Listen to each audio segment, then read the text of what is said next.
All right, we are live here for some special News AF coverage here today for March 29th. Let's jump right into it. Hey, everybody, what's going on? Oh, sorry. Ready, Danny? Okay. Take two. Okay. Hey, everybody, what's going on? I'm Rob Cesternino, back again to talk with you about the week's most interesting news stories for the week of March 29th, 2022, here on News AF. If the story is buzzing like it's on crystal meth, it's about to be News AF. If the same old news makes you bored to death, it's time for some News AF. Actual, factual news. Yes, that's right. News AF is back once again here to talk about some huge stories, not necessarily related to this year's Oscars, where there actually is other news. And of course, back with us to cover it all, here he is, the eye in the sky, the vascular D. Here he is, Danny Bryson. Still feels a little out of order. It's like I'm supposed to be the number 2. You know, we've got Tyson as the number 1, and maybe that's gone to his head, and he's spiraling out of control on like a celebrity death spiral. But yeah, number 2 here coming in at number 1. Okay, well, yeah, just to update our listeners who are obviously concerned, hey, where's Tyson again this week? Wish we had an update for you. Tyson, we have not heard from him. Sent many messages, would love for him to come back anytime. What was concerning for me, Danny, was that another episode of his Survivor podcast on The Ringer came out. The pod has spoken. And so obviously Tyson is alive and well and podcasting. Yeah, not afraid to podcast. Got a microphone in his hand somewhere. So I can only assume that this must be another week of contract holdout. Well, it's a crazy week for him to miss because so much pickleball news going on. And as the ambassador of pickleball, maybe he's just running around incredibly busy. Yeah. But look, the show must go on. Okay? It has to, yes. It has to go on. That is what Tyson would want. And hopefully we can get Tyson's contract situation sorted out soon and have Tyson back with us once again. But in the meantime, today, we are so fortunate to have here with us an incredible podcaster and consumer of news. Please welcome in the great frail Mary. Mary Kwiatkowski is here. Mary, how are you? I'm doing great. I'm glad to be stepping into these shoes and the very tall hats that Tyson wears.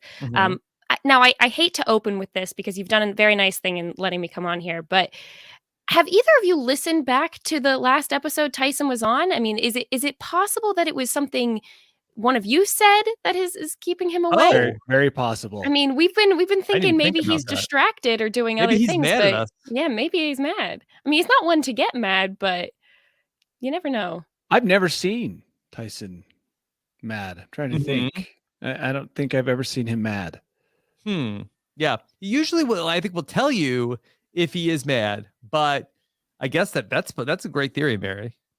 I don't know. I think maybe we need to get some of the listeners to research it. Go back and listen to that episode and see if there were any hidden clues. You know, there may be a treasure at the end if you listen hard enough.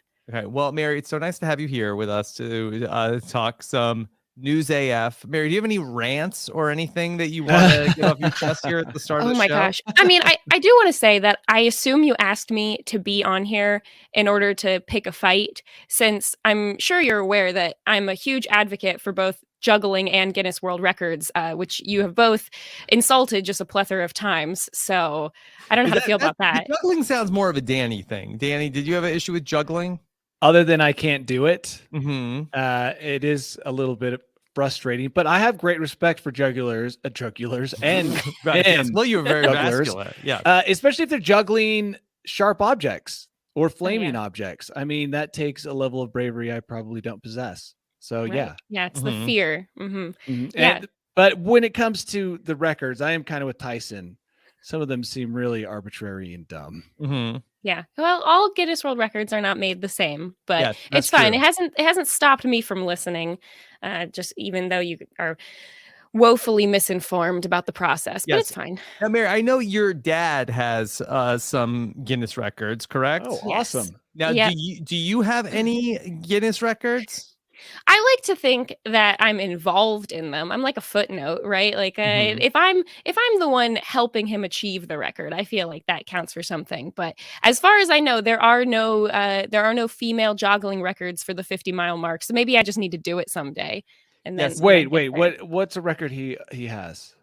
50 miles of running and juggling, the fastest. Yeah, that actually you act like joggling is not a well-known thing. I was Yeah, come confused on. by the joggling. I thought she had also made a mistake. And misspelled No. juggling. Joggling. Yeah. Never in a million years could I joggle. I've never attempted joggling. I would have to learn how to juggle before I could joggle. And then just going 50 miles, even without the joggle, I mean, that's a feat in and of itself. The funny thing about joggling is it's got such a silly name that people think like, oh, you're, jogging and juggling at the same time. But most local jogglers that I know are like 7-minute miles or faster, and they're going crazy. Local? Are you like in the joggling hotspot? Yeah. Of the United If States? you go run like a local road race, like a 5K, and you'll see one probably in every major town. There's at least a few out there. So the weirdest thing I see out on trails and stuff, I see this guy from time to time on really rough trails on a unicycle, actually riding it. And to me, he is the biggest mystery of my life as of right now. Like, who is this man? How is he juggling? He probably can, but not on the trail. He probably juggles when he's riding on the pavement back to his house. But he is riding very difficult trails that people with 2 wheels would struggle with. Can you ride a unicycle? I practiced in my youth for a long time to become proficient at a unicycle. Saying it out loud makes it sound ridiculous. I could not master it. I couldn't get any further than 50 feet. Yeah, these are the kind of things that we would get paid for as a kid. Like we didn't get an allowance, but we would get like, oh, if you can make it to the basketball hoop on a unicycle, I'll give you $20. I like we had that. a lot of that. Yeah, I should try that with my kids. Takes dedication. Get the kids outside practicing things. It's almost like you grew up in the circus. Kind of did, yeah. Yeah, maybe a half century earlier, if you had been born, for sure, you're circus material. I went to the circus recently, like a modern day circus in a parking lot in a tent, like not in a big stadium, not Cirque du Soleil, but like the traveling circus. And I was very intrigued by what they were going to do, because now that you have everything on TV or YouTube, it's like, what's going to impress us? Like, what are you going to be able to do? You can't really do animal stuff anymore. So it was very interesting. What did they do? Yeah. Various things that they had, they had a juggler, they had the tightrope and all that. And then they brought in one of those big like steel cages where they have the motorcycles like going around upside down. Yeah, and that stuff, thing's terrifying. that kind of thing. So it was pretty cool. There was definitely some highs and some lows, but I was very like, I didn't know that was still a thing, I guess, that they do outside of like Disney World. So a friend of mine just got back from the Cirque du Soleil Michael Jackson thing. And in it, they have acrobats doing tricks. And he said that one of them, a trapeze guy, missed his mark and fell 40 feet to the floor. No safety net. And they didn't stop the show. And the guy crawled off of the surface of the stage out of behind the curtain. And I thought, what a weird, like the whole vibe of seeing someone fall from a trapeze and then crawl injured while the show continues on. Just kind of blew my mind. Why no net? Is that taking away anybody's enjoyment? That's what I thought. Yeah. It wouldn't bother me if there was a net, but then I thought there's so much. He made it sound like so much is going on and all over the stage that maybe they just don't have room for a net. No room for a net. So those circus people are no joke. No joke. That cage with the motorcycles, I mean, that's dark magic as far as I'm concerned. Yeah, I don't understand how that works. And when they get like 2 or 3 in there at the same time, I don't know. Yeah. And then one last question on the Guinness Book of World Records, Mary. When you get you break a Guinness Book of World Record, do they give you any sort of like a plaque or anything to commemorate it? Yes. Oh, good. Yeah, they give you a plaque. The thing that I think is the biggest like thing people don't understand about Guinness World Records is no one from Guinness comes out and like sits down and watches you do your thing.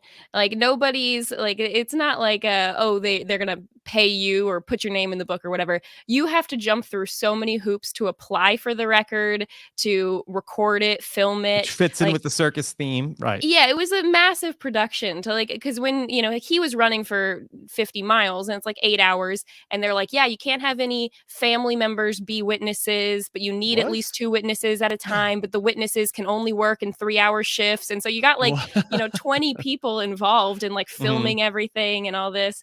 So it's pretty crazy. But yeah, he does have a plaque. So you got that. And even if someone ever beats the record, then he still had it for a time being. Do you think there's any Guinness fraud, or do you think that there's so much red tape? Guinness fraud. I mean, I think the biggest thing with those records is it's like you're just the person who's applied to do it. Someone else could have done a thing better than you or more than you and just not bothered to get the record. But but if you want your name in a record scenario, Guinness World Record, you don't really need to go through that. Find a thing, and in most individual activities will have their own sites. So you could just do it there. But anyway, that's old news, though. What about this week's news? Okay, this week's news. Okay, well let's talk about. We have a lot of fun stories to get into, and so Danny, Tyson for years has credited you with giving him a talent that he did not possess before he encountered you, and that was the ability to use bad words. What a great honor. I love when people come up to me and they say something like, oh man, hey, I'd like to say thank you. Like, what for? Oh, for teaching me to curse. Just what I want. Tyson, I guess, didn't even know any of the bad words before, or if he knew them and he was just afraid to use them. And you said, nah, it's just words. You can say whatever you want. Yeah. And at the time, at least 50% of my vocabulary was, curse and dirty words. So it was unavoidable.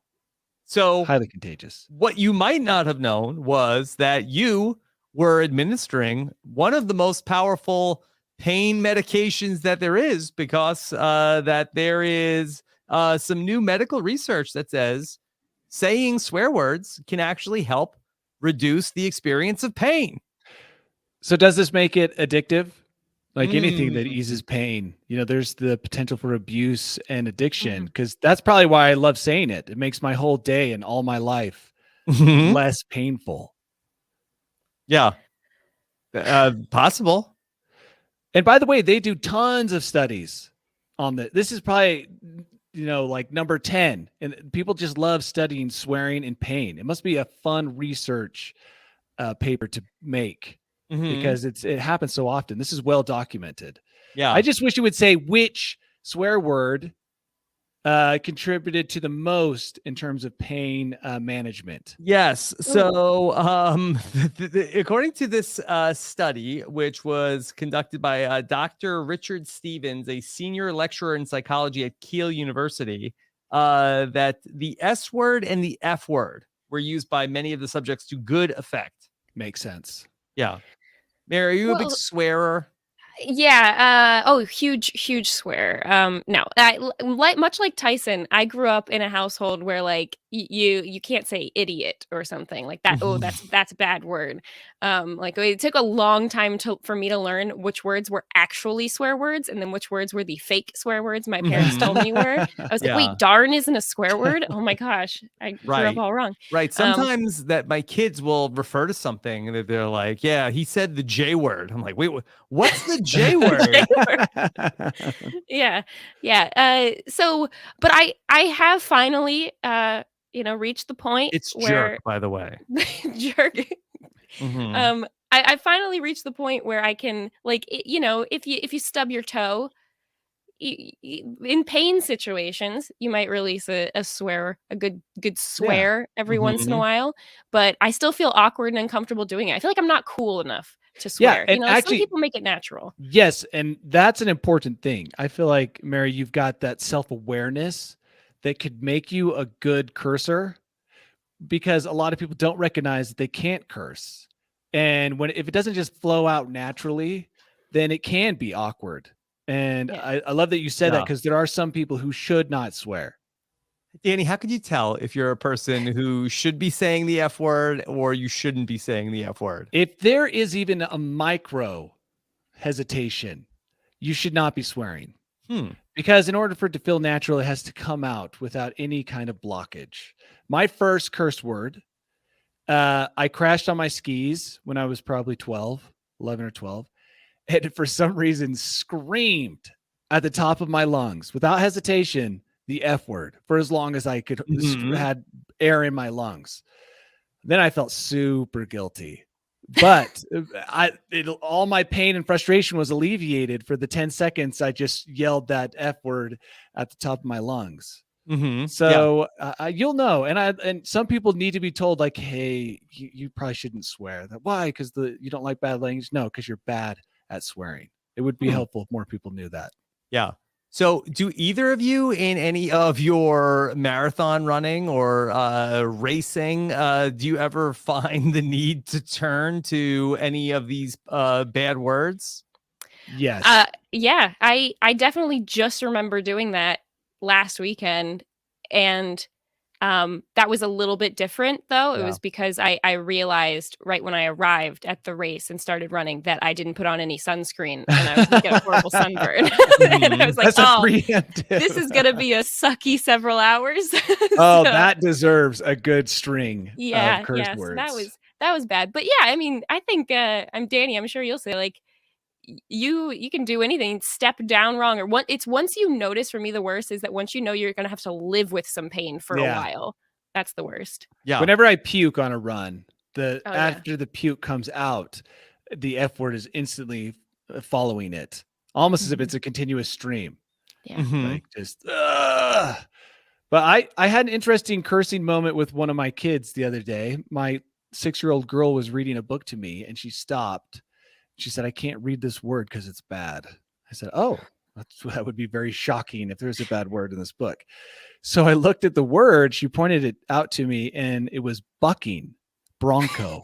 Bucking bronco. Now, she's only 6, and she knew that ucking was part of something bad. And I was like, how does she know that this is that close? This is only a couple steps away from the F word. That what blew my mind. And it kind of reminded me of the story of me screaming the F word, that was my first swear word. I think that kids go in search of the F word because it's the holy grail of curse words. That reminds me, when you talk about your daughter, I read aloud a lot, especially to my family members. Like if we're on a car trip, or I don't know, my sister doesn't like to read, so I'll just read books to her. And I find myself editing like what I'm saying as I'm reading it, and I'll like cut out curse words and other things because I know I'm not cool enough in that moment to just read it straight through, depending on the audience. I love your self-awareness. Yeah, that's amazing. Live edit the books. And do you say that this is my edit right here? Like, do you let them know? Sometimes it depends how much I edit it. if I'm skipping whole paragraphs. I wonder if the author would find it offensive. Probably. I know. I'm like censoring the books. Gosh, I'm really a horrible person. You know, Danny, this is not exactly related to this, but I did it. My children were getting ready for bed the other night. And then my older son asked my wife, Mom, what's a Karen? which then I was like completely RIP on the floor, dying laughing. And my wife was just like, why do you want to know? Who said that? Why do you want to know? So that was apparently I don't think these children at school are using this correctly, that there was a girl in like another class that they said is a Karen. I don't know if that's exactly right. My boys have called me a Karen. They told me to stop being a Karen. That's a slippery slope when it comes to like if there is a kid named Karen in the other class. Poor. Not a lot of young children named Karen. Yeah. That again, not to say they don't exist, but it has not been what I've found. They made people for this study stand in buckets of ice cold water to see who could withstand the agony for 40 seconds or longer. And they found that the people who were saying the bad words did better with this freezing cold water challenge. That is a perfect experiment for this, because one of the places I'm sure to curse is when I get into a cold body of water. And until I'm fully submerged, swear words are my heat shield. They help generate heat. They do. Yeah. The rage helps my body core stay warm as I get into cold water. So Yeah. this is a great idea. This is someone who understands swearing in cold water. I love it. And then, Mary, this week on Survivor, we saw Marianne use words like fudge and shiz. Do you think that those non-swear words, do they have a similar effect, or do you think that you're just fooling yourself? Well, I think the key here is distraction, right? So Yeah. like you're just trying to distract yourself from the pain and give yourself something else to think on. And real swears certainly sound more fun and really convey the feeling you're giving. But I think perhaps they might even work even better because she's having to actively think up alternatives, Yeah. and that's Mhm. probably pretty distracting too. Now you're gonna look less cool, but it might actually make you feel less pain. So The toss swear it. words do end abruptly. They're like a karate chop, the way they sound. You're like, Mhm. kuh or tuh. And it does seem a little bit more aggressive than fudge. Right. Shiz. Oh, that's interesting. Okay. So Which is maybe- why it's best when you sub in things that sound similar. Like if you throw a nice mother trucker out there, then people get the same point across. Yeah.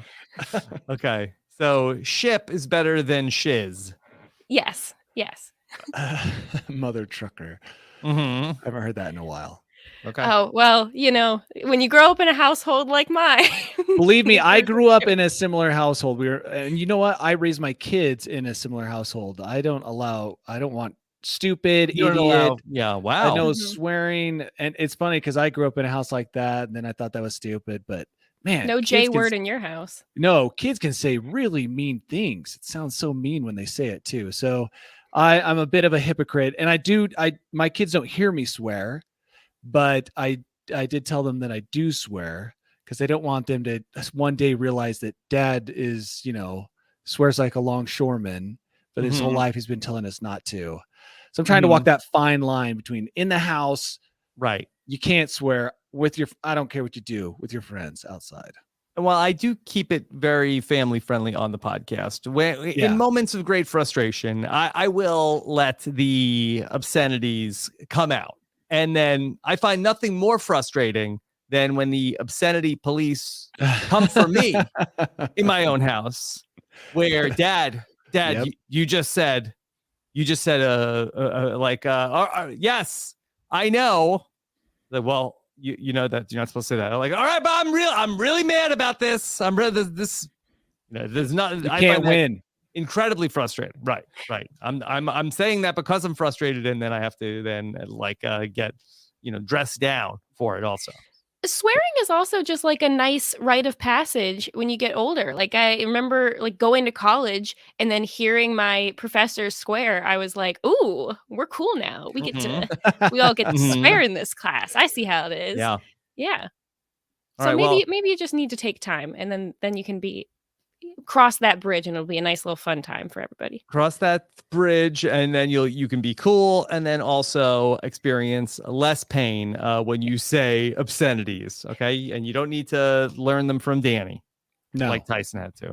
Okay, Tyson is not here with us. Of course, we know Tyson is Pickleball's #1 influencer out there, and of course, the ambassador of Pickleball. And it's time to wonder: is Tyson doing too good of a job? Has pickleball fever gotten too hot? Because out in Denver, a man went to a rec center and then drew pickleball lines on a court which was not a pickleball court, and is now facing severe charges, according to this report. Felonies, I believe. Yeah. Which is crazy. I've heard mixed reports. I heard that he was merely restoring the outline of pickleball lines. So he's being charged with vandalism. Yeah. Seems a little harsh. And if the lines were there, as I have read, then it seems ridiculous. Mm-hmm. But at the same time, we can't just have people going to tennis courts across America and drawing pickleball lines. Like we have to draw a line somewhere. Yeah. So listen to this. So this is a beloved community member that, according to this article, is nicknamed the mayor of pickleball. And Whoa. he's the person that's been charged with vandalism and allegedly used a permanent black, that I don't know if this is a typo or not. In the article, they say he used a permanent black market to create a pickleball court. Mary, do you think that they meant to say black marker, or do you think that there is a black market for pickleball? Oh, well, it is getting more and more popular. And if they start banning people from making the courts, maybe there is a black market for pickleball. You know, they're going to start banning out in the supplies. woods. Well, yeah, this guy's banned now. He's going to be playing pickleball on the black market. And now he's banned from all Denver recreation centers. And now they've suspended pickleball play from Central Park Center. That's an overreaction. But maybe this guy will be the person to bring pickleball to prison. Oh. And it'll be a heartwarming story. Mm-hmm.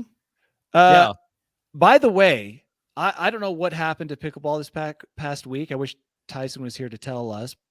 I've read so many articles. I now know the history of pickleball. Do you want to hear it? You want to hear the Cliff Notes? Sure. So what I read this past week, and this is me recalling it as best I can, is that 57 years ago, two or three families went on vacation to an island in Washington State. Yes. And the kids were bored, as kids will be on family vacations. They get so bored. So the parents or the dads threw together a game involving a net and then I believe a wiffle ball and then ping pong paddles 57 years ago. And the reason it's called pickleball, according to this story, there's 3 different accounts of how this happened, is that the dog's name was Pickle and that the dog constantly chased the ball while they were playing. Oh, and that was part of the original game, which has been lost to time. They called it Pickle's Ball because the dog Pickle would catch the ball. And 57 years later, the state of Washington, I believe this week, is going to make pickleball the sport of the state. Wow. So, what a journey. Right? Okay.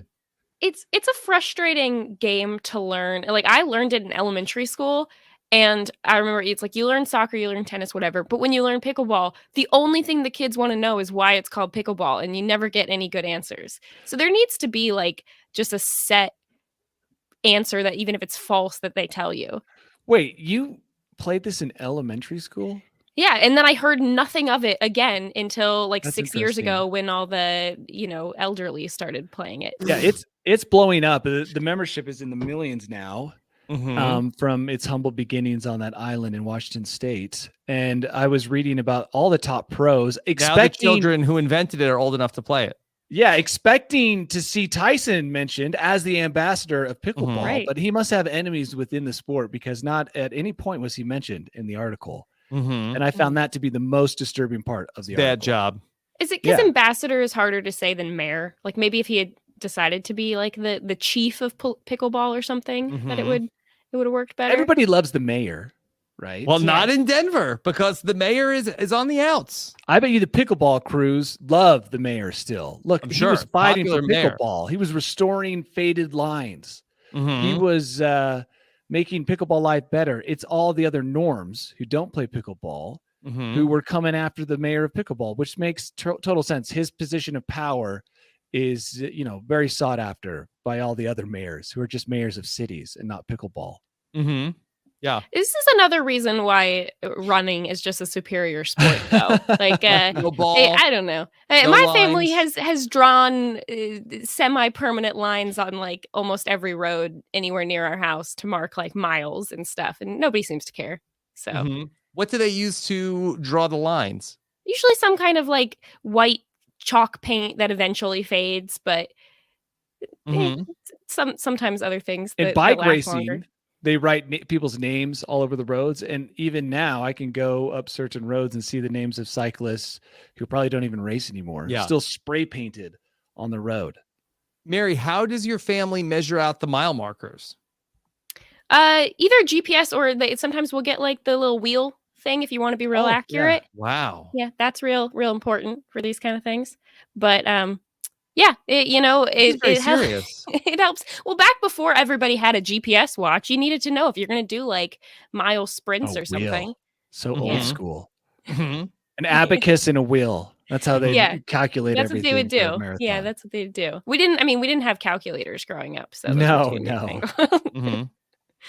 All right. Well, let's talk a little bit about our friends, the dolphins. And of course, it turns out that the dolphins have something in common with their human counterparts that, according to this article, which appeared in the New York Post and originally ran in the Sun, they claim dolphins use wingmen to find partners, with the most popular getting the most sex. Now, upon reading the article, I did not find that the dolphins use a traditional, what you would consider a wingman, as to then have somebody to hang out with and then meet dolphins of the opposite sex. Yeah, double dating or some kind of system like that. That is not really what is happening, but what the research found, the 30-year study of 85 bottlenose dolphins in Western Australia revealed that young male dolphins form friendship groups of 4 to 14 members. And those friendship groups, they do not compete for mates.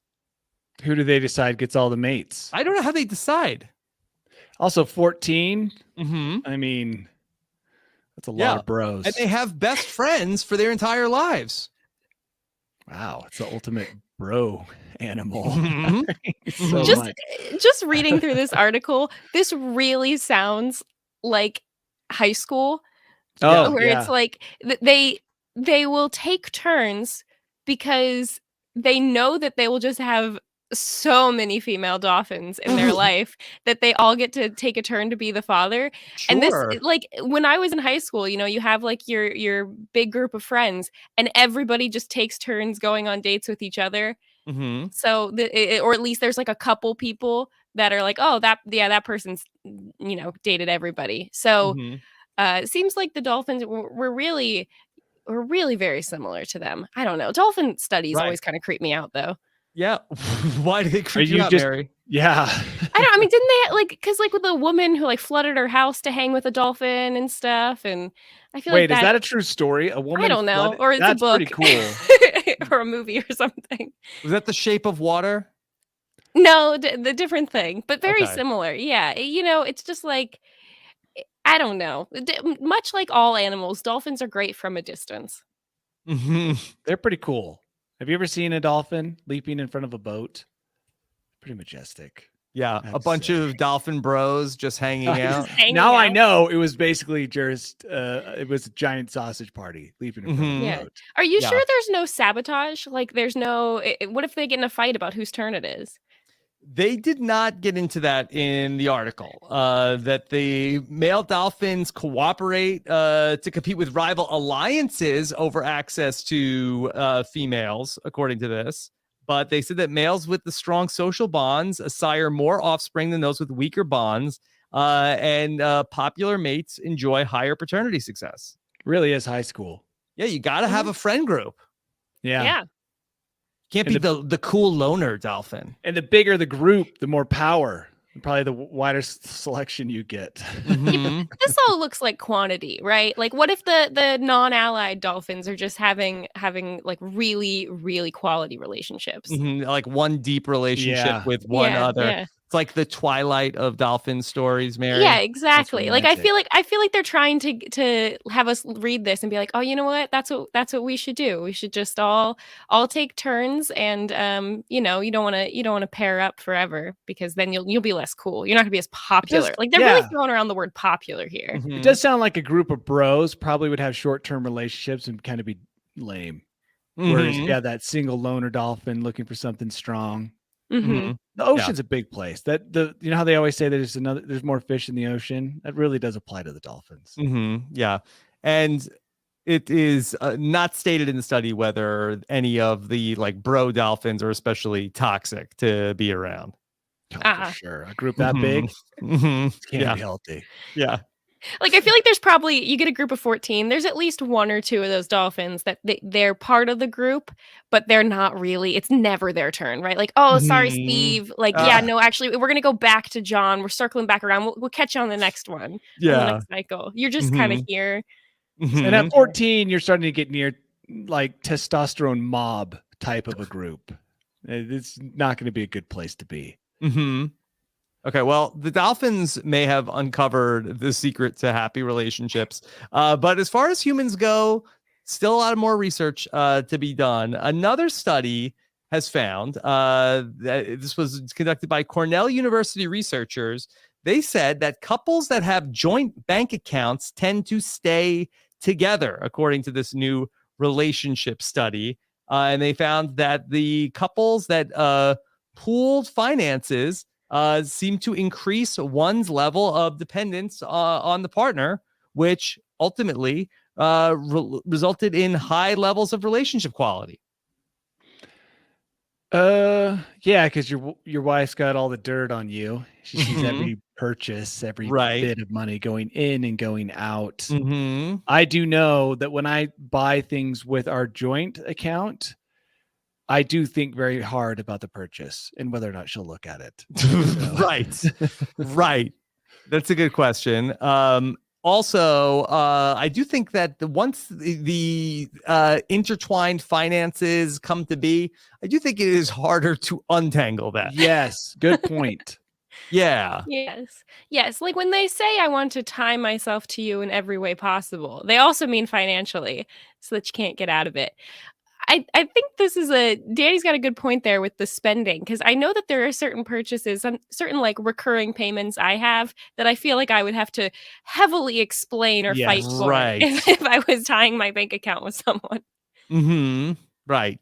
Because also like even on my checking, like I get a notification when a purchase happens also.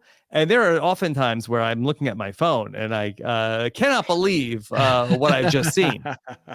Yeah, I think my parents are new to that, but every once in a while, my mom will be like, your dad must be at the grocery store. I'm like, why? And he's like, well, I just got the ping from the the purchase.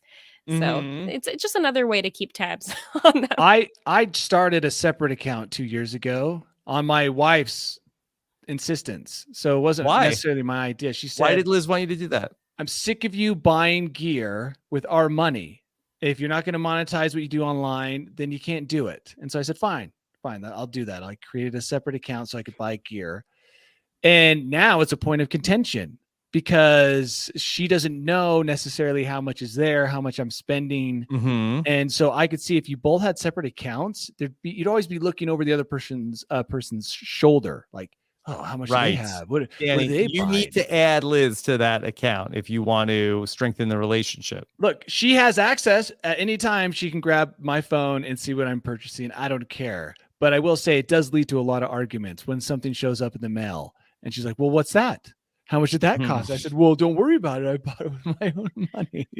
So is it your own money? Oh, so now we have our own money. And I could go down this. Oh, boy. I could give you this whole argument, all 15 minutes of it, word by word, because it does happen every 3 or 4 months.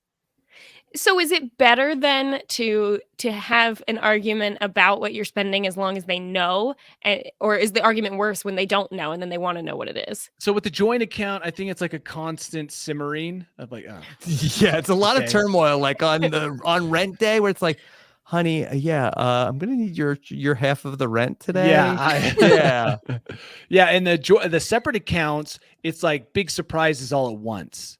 And so it's not like this running battle of attrition. It's like, oh my gosh, all of a sudden this huge thing shows up at the door, or a big purchase, or a person needs money. Whereas the other one, it's just kind of like always happening. Low level skirmishing. Well, I have an idea, but I remember it doesn't work with you because you don't approve of gifts. But if you were using your private account to buy like special gifts that they didn't know about, maybe that would be better, because like, well, you don't want to know everything in here because sometimes it's like good things for you. Oh, it's like I could send you stuff, chocolates and flowers, and I wouldn't want you to see what I bought for you. This isn't exactly shared finances, but also a shared Amazon account is also can create problems where, especially when you get into the case of like Christmas time, birthdays. If you want to surprise your partner with something, very difficult to do with the shared Amazon account. Plus, the separate accounts sometimes seem a little shady because I mean, if you're going to have a second family or a mistress or an account on Ashley Madison, you're going to be paying for it with that separate account. Mm-hmm. So they are shady. Very fair. The study found that people who have low incomes are the most likely to receive the benefits from the pooled resources here in these relationship studies. Interesting. Mm-hmm. They said that this can help couples decide how to organize their finances to maximize relationship quantity and ultimately improve their well-being. So yeah, if you're just scraping by, you have to be a team, or else it can't last. Yeah. So I was talking about Amazon accounts. This is something that I had never heard of before, but really I thought was very interesting. You can buy an Amazon return pallet, which is basically like a taped up box, like a giant shipment of things that are being returned to Amazon. You don't know what is inside it, but you get to basically open it up and see what's inside. And so one YouTuber did this and revealed that there were hundreds of dollars, $5,000 worth of stuff in the Amazon return pallet that this person bought for $392. I'm reading through the items that were in that pallet, and so far, really dumb. Really dumb. Mary, would you, for a couple $100, buy a pallet of mystery returned Amazon items? So remember how I was talking about some of those questionable payments that I have? I am a really big sucker for mystery boxes of any kind. Yes. Like, I've been known to buy like the mystery, like the box of like the collectible mystery figure for like fandoms that I don't even care about, because I just love to get the little mystery and to open it up.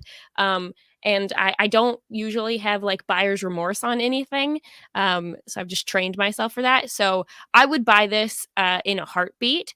And then I would probably be too lazy to like resell anything. So I'd probably just give a lot of it away to like, oh, who needs a clock? I've got 12 of them. So I think it would be much more fun, though, if they were all guaranteed to be separate items. If you run the risk of getting multiples of the same thing, that's a little bit less fun. Because it's like Christmas for yourself. You get to open like a whole bunch of different prizes and see what's in there.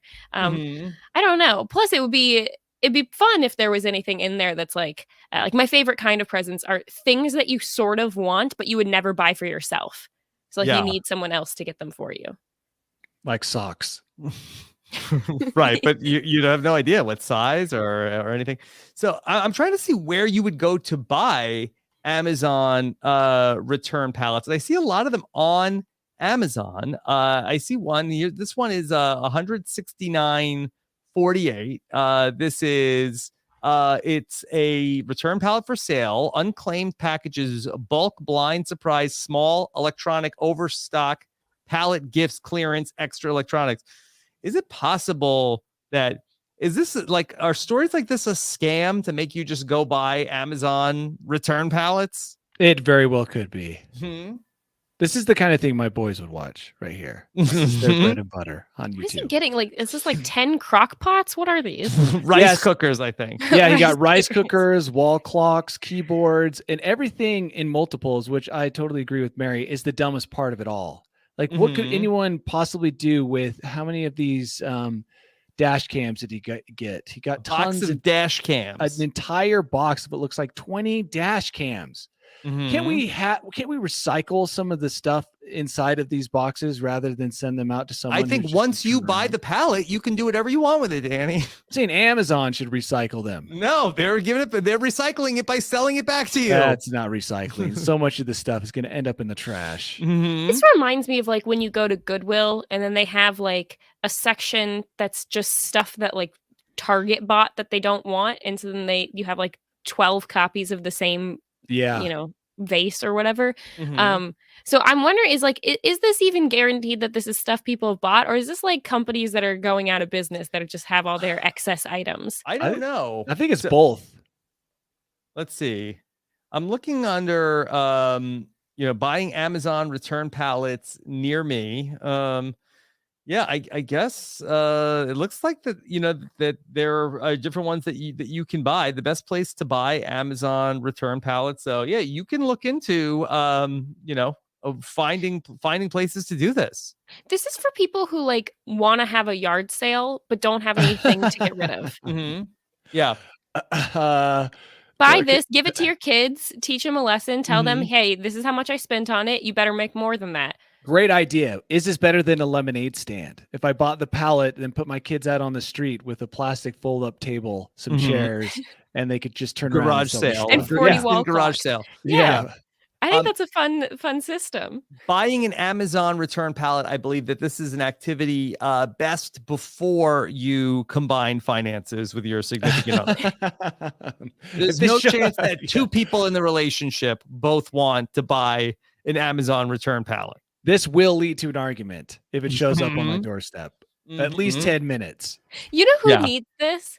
This is horrible, but like companies that want to give out like Christmas gifts or something to their employees, you just buy this and then you host something like a mystery thing or like a grab bag. Yeah. And then it's like, okay, each person gets to select from the, from a keyboard or a, I don't know. What if instead of swag bags at the Oscars like they did this year, they just gave everyone a mystery palette that showed up? I think that would be nice. Ooh. Yeah. Be exciting, right? Better than some land in Scotland. We'll probably never visit. Instead, you get an exciting mystery box. Did they give them land in Scotland? They did. They gave out land titles to Scotland. What? That was such a cool thing until like everybody was doing it. Like for a little while when they first announced that, a lot of people I knew was like, oh, you get to be a laird or a lady. And then by owning like a 5x5 section of Scotland. Yeah. Instead, you could maybe name a star. That might be cooler. It's kind of the same kind of thing. You are a star. Yeah. Except theoretically, you could visit the land in Scotland, but stand on it. Yeah.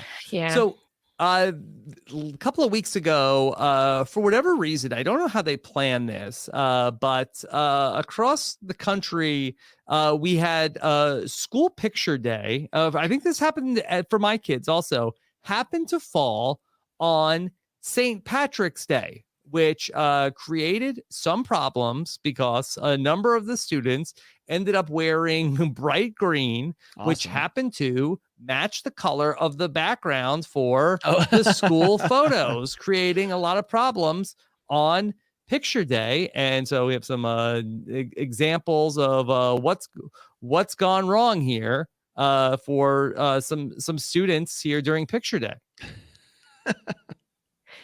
I look at these pictures and I find these pictures so much more entertaining than the school pictures my kids got. Yeah, Danny, you would like these. Oh, yeah. Yeah, I prefer this. But not Liz. This would lead to another 10-minute argument. Yeah, she'd be furious. I really loved the pictures, but I couldn't get over the fact that there's the fence as the person's shirt. Yeah. The thing, and this mom, I think, even says that her son had like dyed his hair green, and so like most of his hair is not even showing up. Is this something that you both of your kids have, where they use a green screen and add in a digital background? No. Like when I was a kid, you just sort of sat in front of that sort of blue and white cloudy kind of like. That's what my kids had. The blue, on like a little blue crate. cloud. Yeah. And so it was wild to me to see that they're doing green screens. Yeah.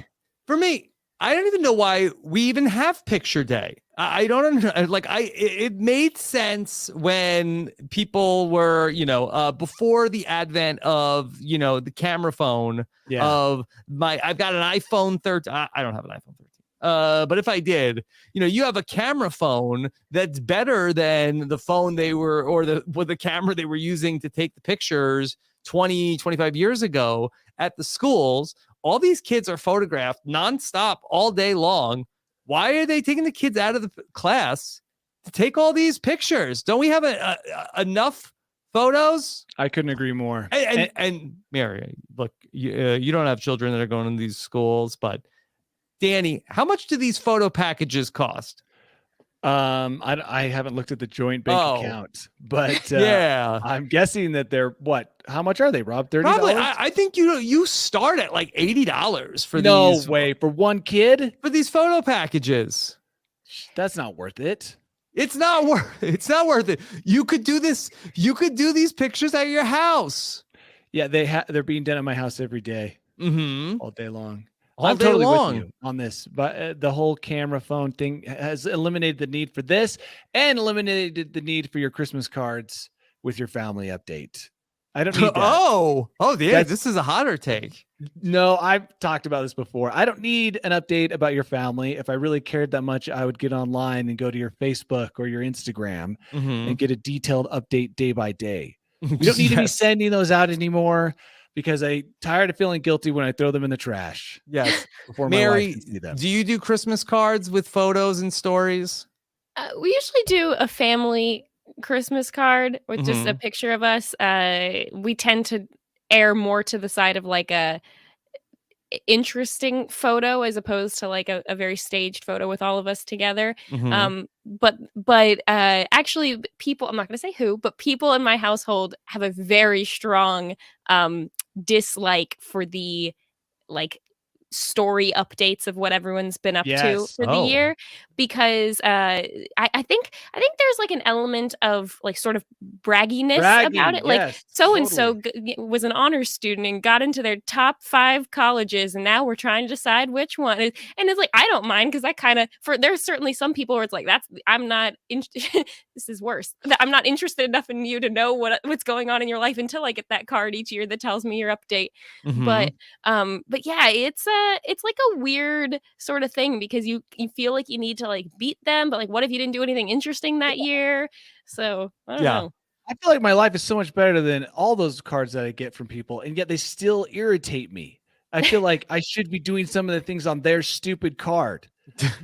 And they make you mad. They make me mad because for some reason, and you say bad words. I didn't do the right things. To reduce the pain. And so kid photos, those Christmas photos, let's just move those all to digital and save ourselves the money. Well, see, I have started a new tradition the last 2 years that I enjoy immensely.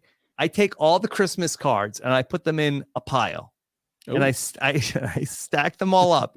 And then during Christmas dinner, I open all of the Christmas cards and go through them all at once. And I get all of the updates. That's interesting, Rob. Yes, that's what I have a couple glasses of wine, and then I say, let's look at the cards. And then what do you do with the cards after? Yeah. I mean, he doesn't want to say. In a pile. He doesn't want to say. They're in a pile after that. They're in a pile on his table. Because I understand. Like, I like it when I get the cards throughout and I get to like add them to, like put them on my banister, or put them on the fridge, and it's like, oh look, it's festive now because of all the cards. And then I put them in a shoebox, and then every like 10 years I throw away the shoebox from 10 years ago. Yeah, you keep them in a shoebox. Yeah. Oh, well, man.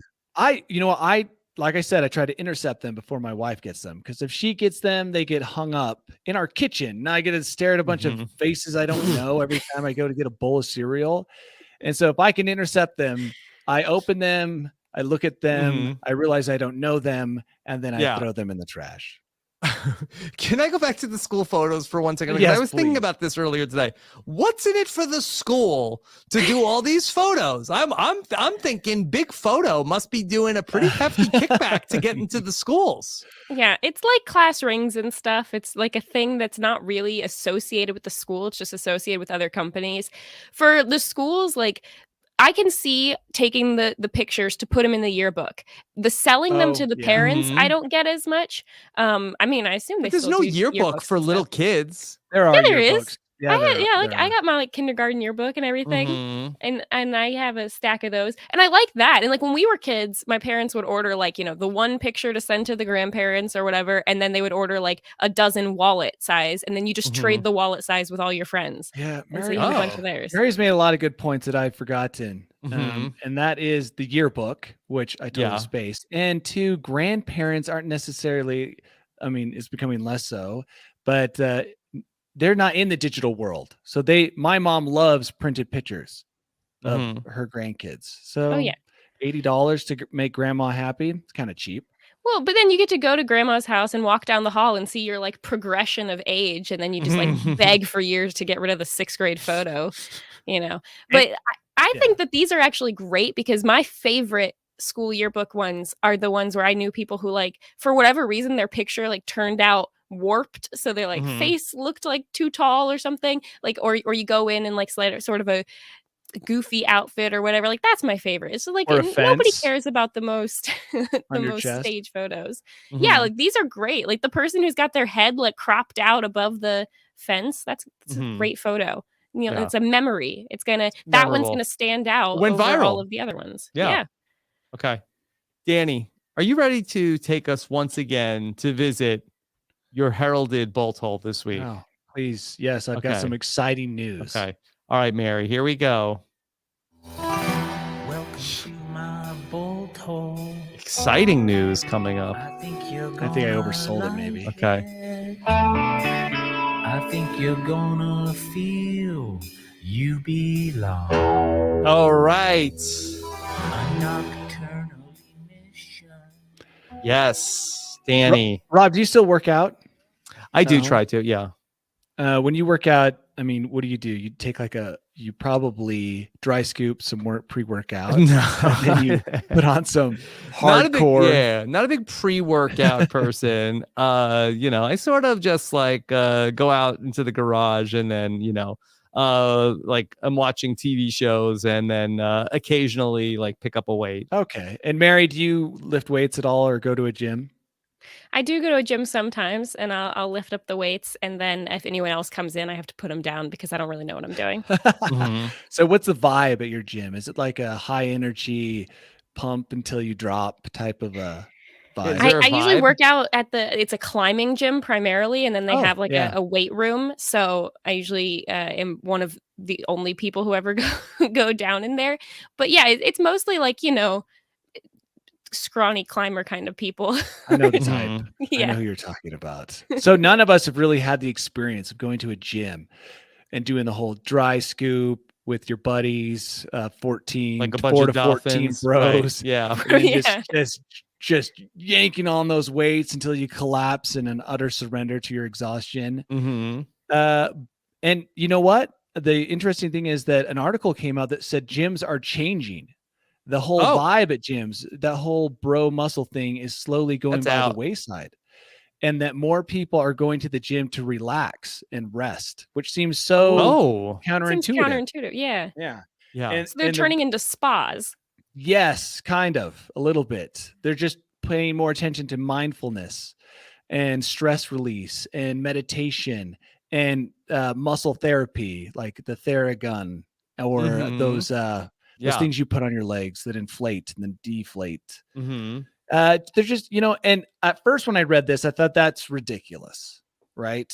That's not what a gym is for. Yeah. Like when I work out, I go downstairs, I consume caffeine, go downstairs, I put on Metallica, and like that's what's required to motivate me to do more than just lay there on the bench. If it was too relaxing, if they were playing Enya at the gym, there's just no way I'm going to be in the mood to lift weights. But, and this is what I found interesting, as more and more gyms are introducing kind of like an what would you describe it? Like an easy way into working out. More people are actually working out. And the reason is because it's not as intimidating as 14 bros who just dry scooped and are just jamming on those weights super hard. Okay. So, I mean, so they're getting more people into the gym, enticing them with that it's like a spa. Yeah. And kind of saying, hey, you don't need to jump in head first. We can just slowly work on it and go from like these light, gentle exercises and then up to crushing weights if you want to.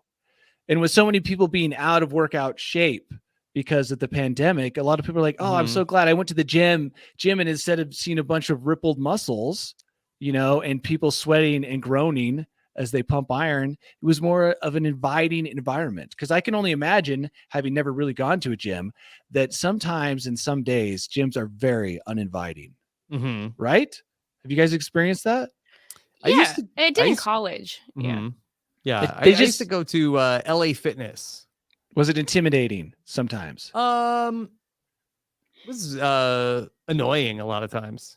Yeah, well, annoying, intimidating. That's kind of how I always pictured it. And what's interesting, they said they offered a lot of these similar classes 15 years ago, and nobody signed up.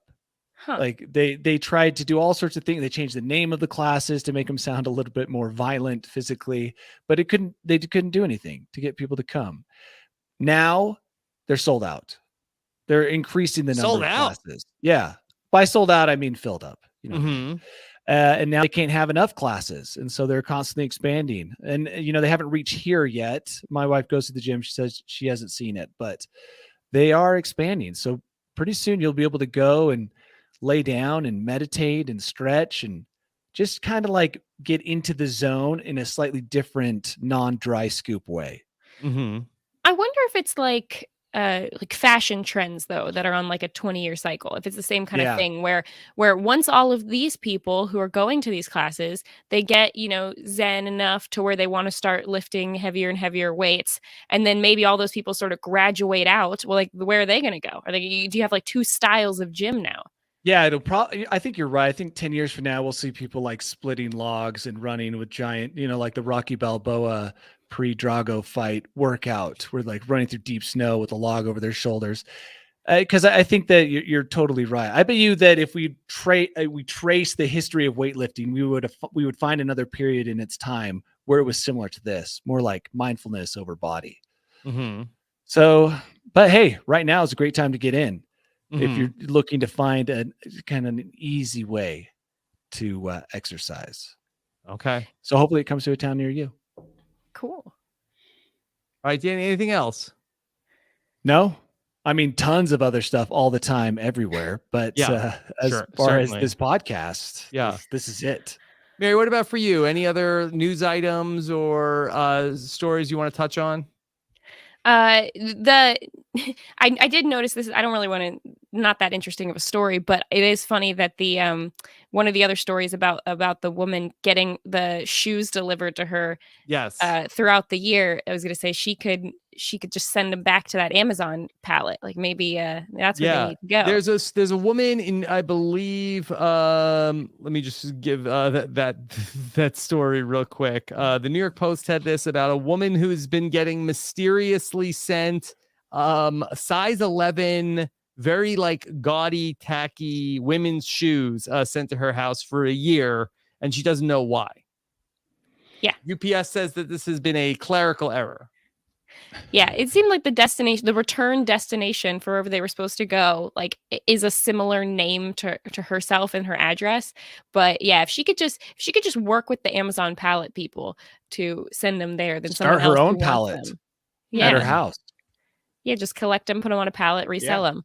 Yeah, but it seems like she's just keeping them all in order to make a news story about. I think at some point, right, with anything weird that's happening in your life, it's like, okay, if this happens for a month or so, it's annoying. But if it starts happening for like 2, 3, 4 months, might as well just keep it up, because at what point does it become a story that you're holding on to that information so you can use it? That's something I think about all the time. When does something, an occurrence, cross the line and become a story? I don't know. I guess when it gets interesting enough. But it was, but that line isn't like, it's not a defined line. We haven't, come to an agreement as a group of people. Like, this is when a story gets interesting. Yeah. Now, what the story says is that this could be part of a brushing scam, where that a seller will send a fake item to you to be able to then say that it was a like verified recipient, and then they post a review of said item with your information, and that's how they are able to generate some fake reviews, like the Chinese seeds. Yes. Yeah, that kind of makes sense. So that your fake review may be helping people buy these ugly shoes. So, yeah. Be careful out there. There's no free lunch. No. I don't think I would mind having fake reviews under my name. I mean, I've posted fake reviews under my own name. What? What do you mean you posted fake reviews? Like to this podcast several years ago. Like I hope that wasn't 5 years ago. What do you mean you posted a fake review? Like several years ago when I first started listening to the podcast, I posted a fake iTunes review. I mean, it was from my account, but I pretended to be like a middle-aged woman because I thought it would be funnier in order to do that. Yes, and your fake review said the podcast was bad? No, it said it was good, but it was Oh, it I wasn't just actually pretended. you. Yeah, I pretended to be like an aunt or something, and I was like, Mhm. "Oh, yes, the news stories give me something interesting to talk about with my nieces and nephews." Mhm.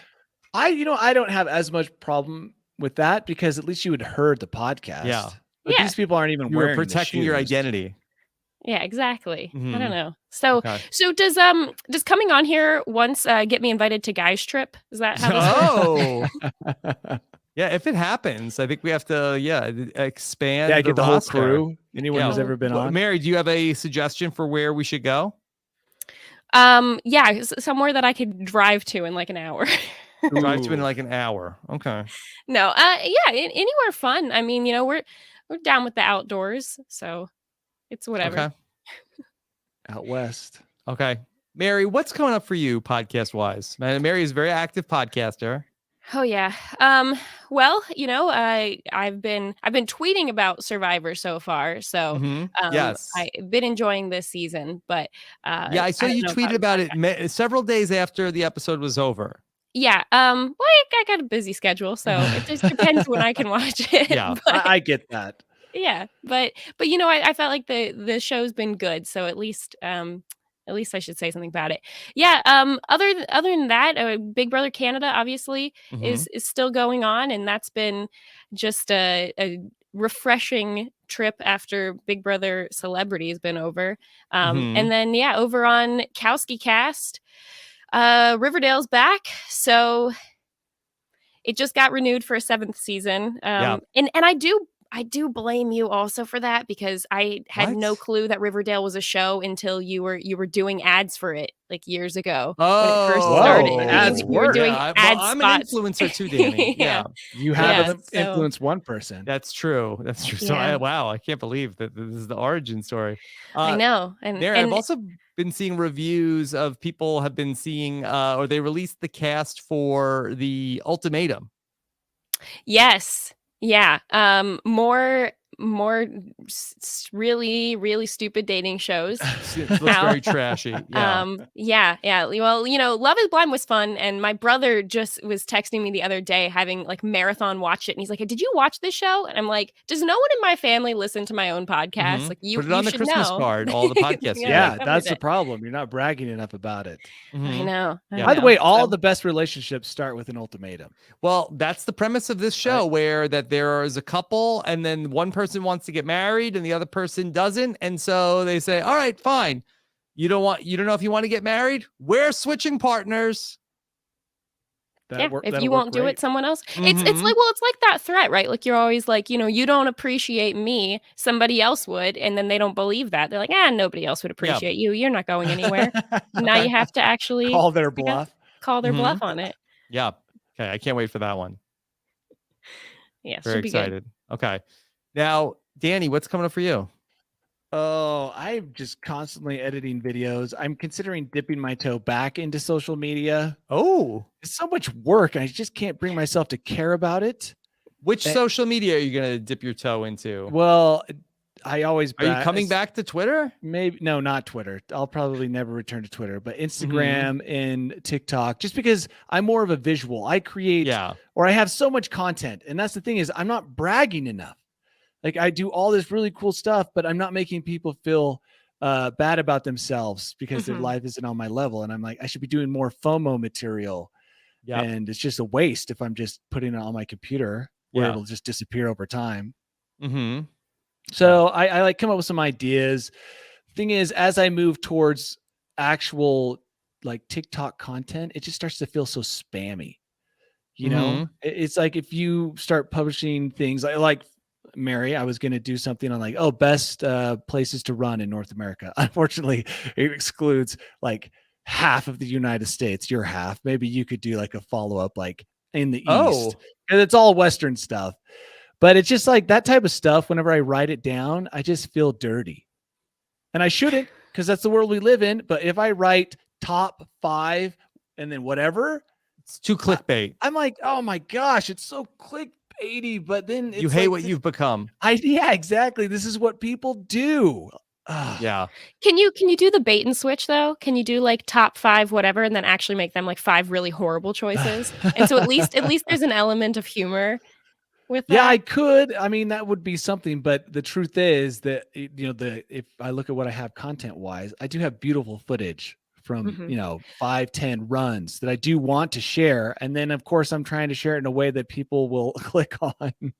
It just feels dirty. I just feel like I have to take a shower after every post. So I don't know. This probably won't last very long. This is just one of those ideas you cook up laying in bed at night, and then when the harsh morning light shines upon it, you realize it wasn't quite the idea you thought. Just go with it, Danny. I should. I need to. I need to just. It. And that's my classic move. And that's why I don't buy a lot of things online, and that's a good thing. Finish a lot of videos. So yeah. So maybe I will, but that's what I'm working on. All right. Of course, got a lot of stuff going on over at Rob's podcast. Of course, Survivor is back in full swing. Had a very fun Rob and Akiva podcast this week where we took names of episodes from the listeners and we had to figure out what the episode was actually going to be about. We talked about Is It Cake on Nothing But Netflix as well. Of course, you watch that's that, a Danny? big one. All my kids and wife. That's like the show at my house. Oh, okay. Yeah, I think you could skip the whole middle part of Is It Cake episodes. The first 5 and the last 5. I think I wouldn't know because I just can hear it. I don't know what's going on. Okay. Mary, do you watch Is It Cake?